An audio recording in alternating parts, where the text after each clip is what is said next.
Greetings, dear subscribers and casual listeners of my channel. In my opinion, the characters of the Harry Potter universe are so popular among readers because they are fascinating to examine in terms of their influence on the overall narrative. Narcissa Malfoy is a brilliant example of such a character. By piecing together the scattered episodes in the books that describe her actions, we get a chance to see an excellently crafted literary figure who perfectly played all the roles assigned to her. To understand her role, let's go back several decades to immerse ourselves in the life of the noble, ancient, and pure-blooded Black family. In general, the upbringing of pure-blood wizards at that time was quite strict.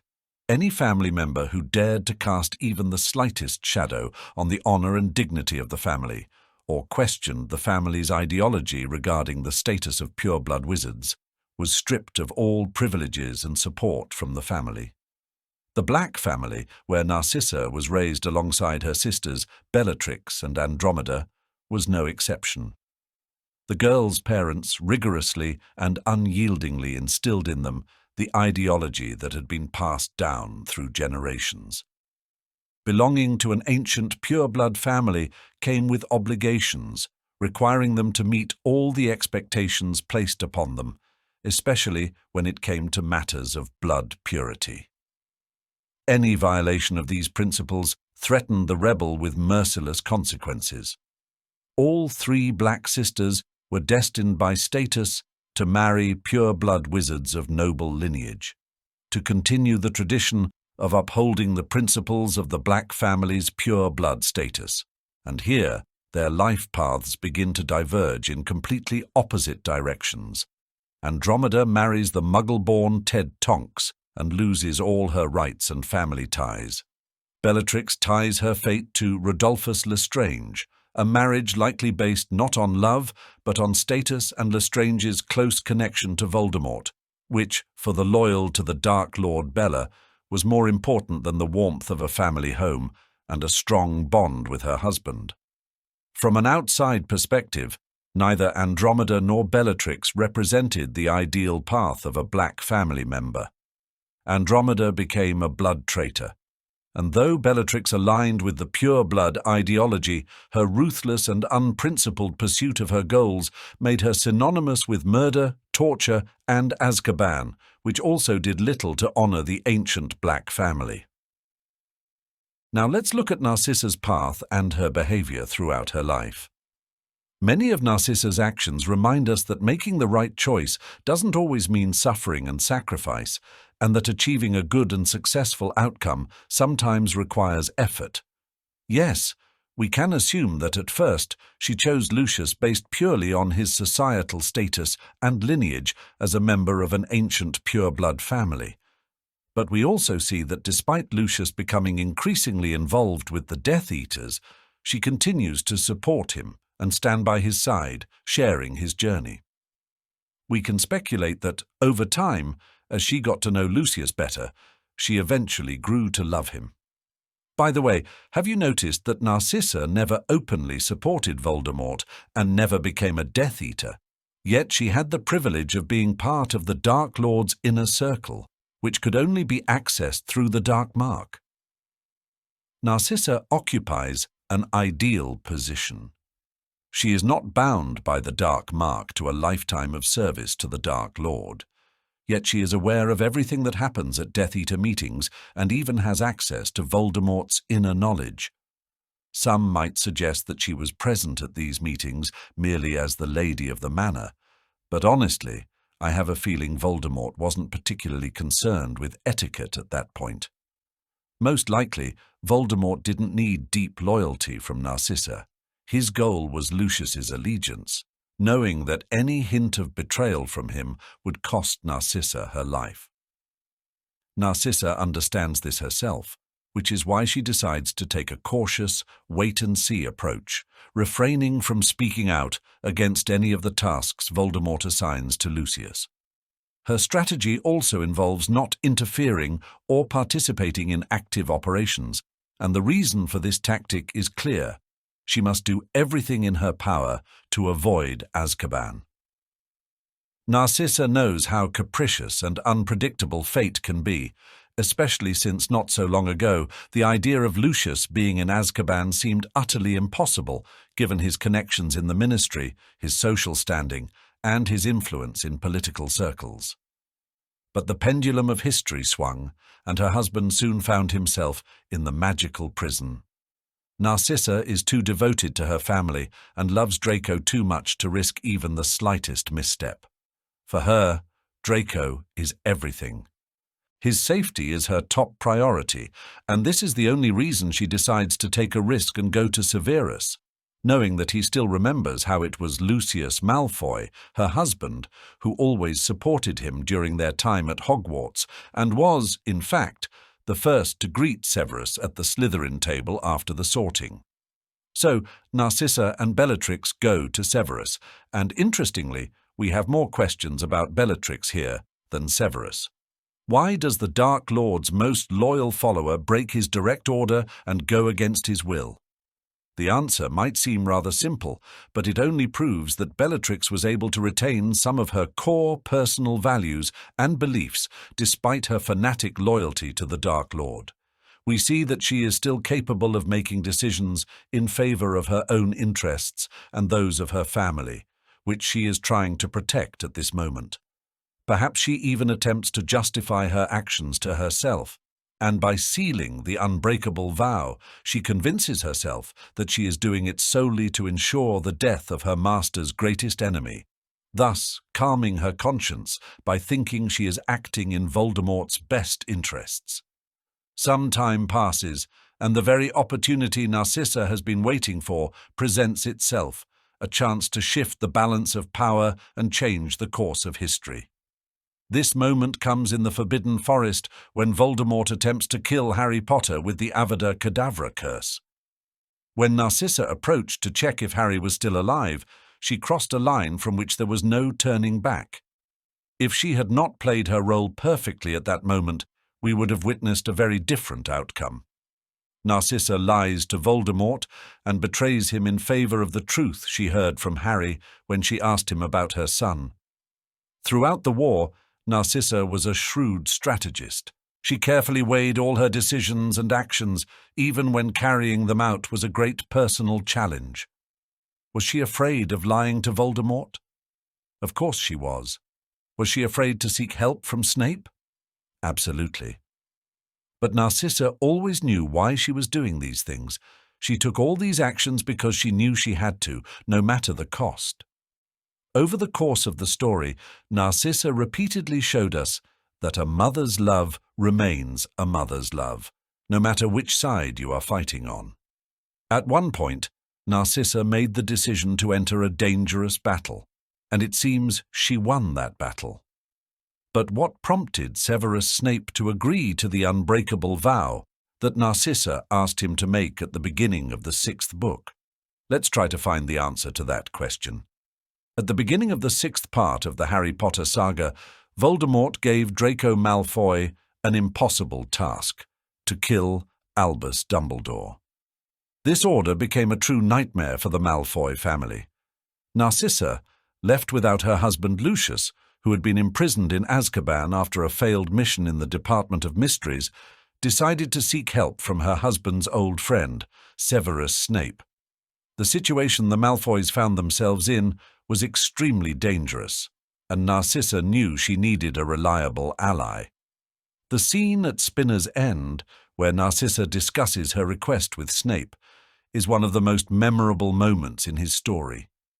This moment stands out because Snape's decision to take the unbreakable vow was entirely his own, not guided by Dumbledore's orders. Usually, Snape followed Dumbledore's directives, but here he acted independently. Why did Snape agree to this dangerous step? The question remains open for discussion and gives rise to many interpretations. There is no clear answer, as Snape's motives are complex and multifaceted. He risked not only his life, but also his reputation as both a servant of Dumbledore and Voldemort. One possible reason could be that Snape wanted to save Draco from the horrible fate of becoming a killer. Dumbledore was already fatally ill and destined to die, so his death at Draco's hands could have destroyed the young wizard's soul. In this way, Snape may have been trying to soften the consequences for Draco, knowing that Voldemort would never forgive failure. However, it's important to remember that the Malfoys had fallen out of favor with Voldemort, and Snape's help could arouse suspicion. Voldemort was a skilled legilimens, capable of reading minds, and such an initiative could have put Snape's own life at risk. The Dark Lord was always suspicious and might have realized that Snape wasn't acting solely in his interest. The situation left Snape facing a difficult choice.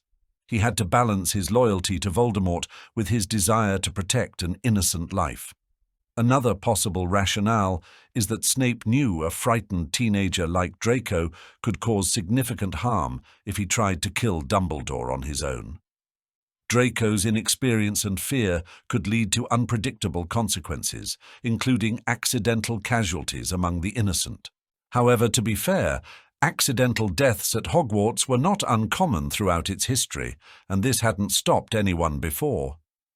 At that time, Dumbledore himself was at the school, a tremendously powerful wizard capable of stepping in at any moment to prevent a disaster. Snape likely understood that Dumbledore would act in a critical situation to minimize the damage. With such a strong ally within the school, Snape might not have been too worried about accidental casualties. But there's another aspect to consider.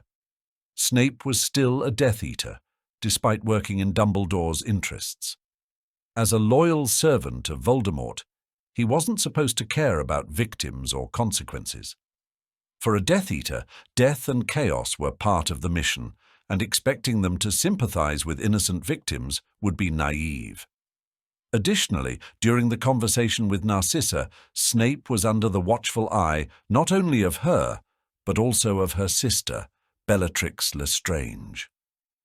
Bellatrix was always a fanatical supporter of Voldemort and never missed an opportunity to accuse someone of betrayal. Her presence complicated the situation for Snape, as she didn't trust him and could have reported to Voldemort if she suspected disloyalty. Snape's agreement to the unbreakable vow was an act that essentially backed him into a corner. If he took the vow and broke it, he would face certain death. It was a high-stakes game where failure meant death, but refusing the vow wouldn't have brought any better outcome. Bellatrix, as a loyal servant of the Dark Lord, could have immediately reported to Voldemort that Snape was unwilling to help the Malfoys. This would have branded him as a traitor in the eyes of their master, inevitably leading to brutal consequences. Even though Bellatrix wasn't in favor, Voldemort was too suspicious to ignore such an accusation. Snape knew that Voldemort already anticipated his involvement. In fact, the Dark Lord had specifically positioned Snape as a backup for Draco in case he failed to complete the task. Snape's assumption that Voldemort would eventually assign him the task of finishing what Draco started was entirely logical. Voldemort always operated by manipulating and exploiting others' weaknesses. He was willing to give such a dreadful task to young Malfoy, fully understanding that Draco would most likely fail. But Voldemort always had a plan B, and that plan was Snape. One of the reasons Voldemort entrusted this task to Draco was to punish Lucius Malfoy for his failures. Voldemort loved cruel symbolic acts, and forcing Lucius's son to kill Dumbledore seemed like the perfect way to demonstrate his power and ruthlessness. That's why Snape knew his role in this game was already predetermined. Dumbledore's death at the hands of someone he trusted, which ultimately happened with Snape, fit perfectly into Voldemort's plans. It would not only prove Snape's loyalty, but also showcase his devotion in front of the other Death Eaters. In the Dark Lord's eyes, the act of murder was supposed to symbolize absolute submission. Nevertheless, Snape was in a very difficult position.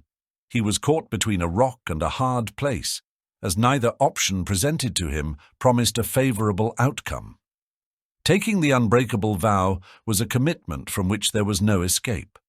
Breaking the vow would mean certain death, But even loyalty to Voldemort was questionable. For Snape, the danger wasn't just in the act of killing Dumbledore, but also in the fact that his loyalty to Voldemort was never genuine. He was playing a dangerous double game, serving Dumbledore while simultaneously trying to convince Voldemort of his allegiance. Thus, any wrong move could be his last. Yet, despite the logic and strategy, one detail in this intricate puzzle still didn't add up.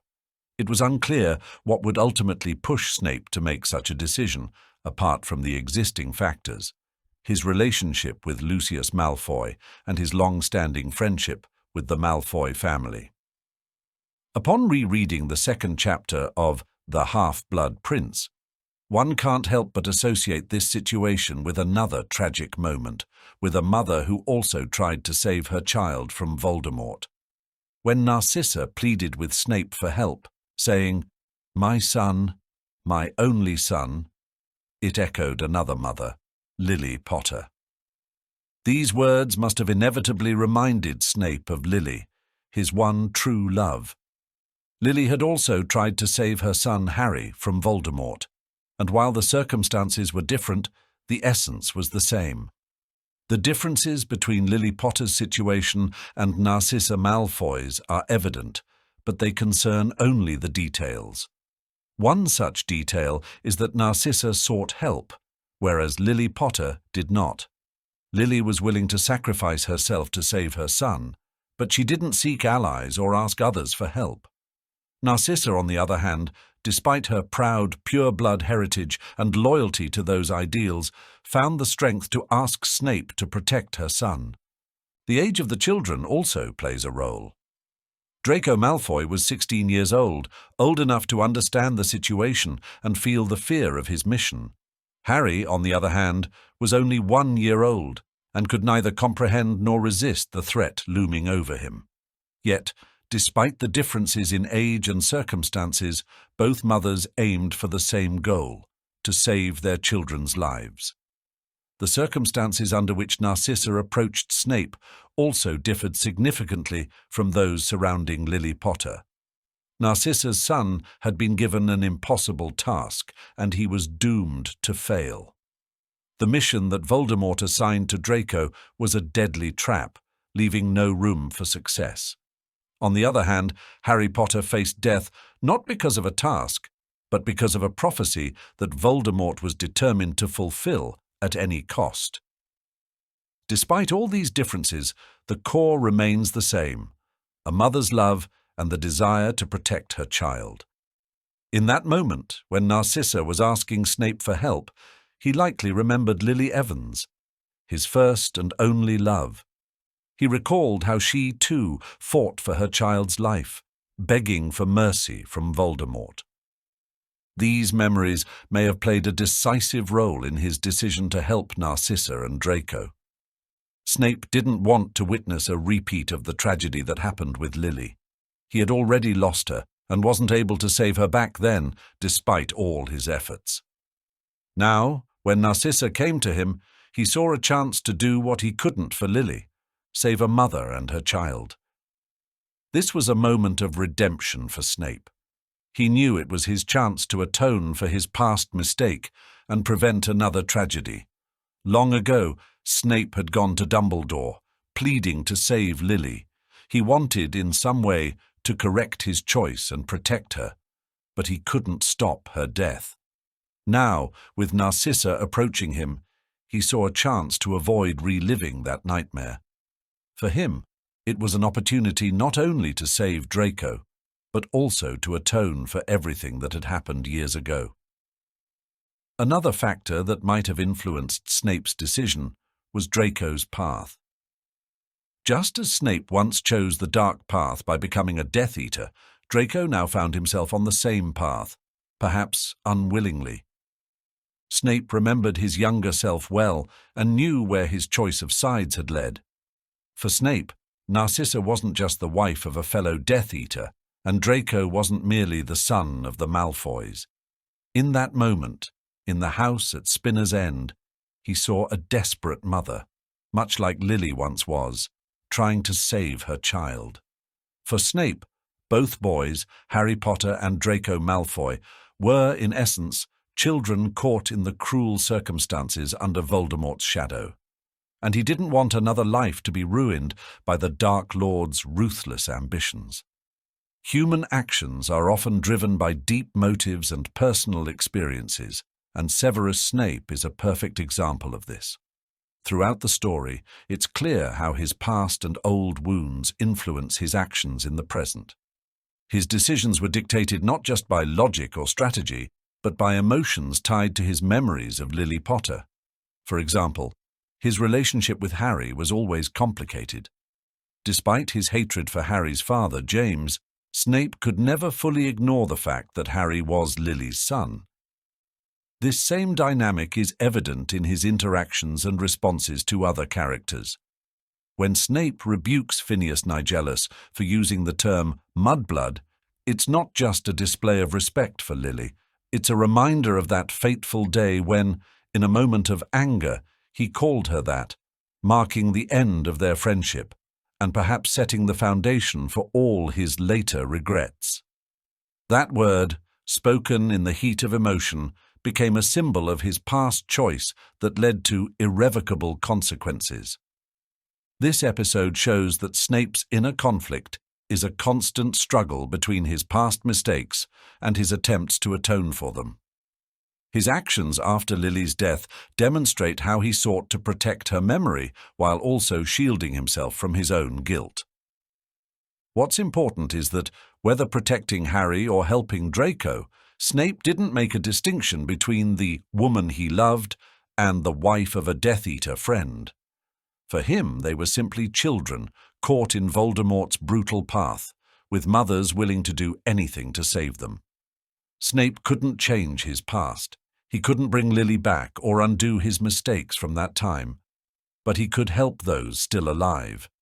And in that moment, when he made the unbreakable vow with Narcissa, he took a decisive step toward redemption. It was his chance to save at least one life and prevent a tragedy similar to the one that befell the Potters. Thank you for watching all the way through. I hope this means you found it interesting. If so, don't forget to like, share your thoughts in the comments, and subscribe to the channel.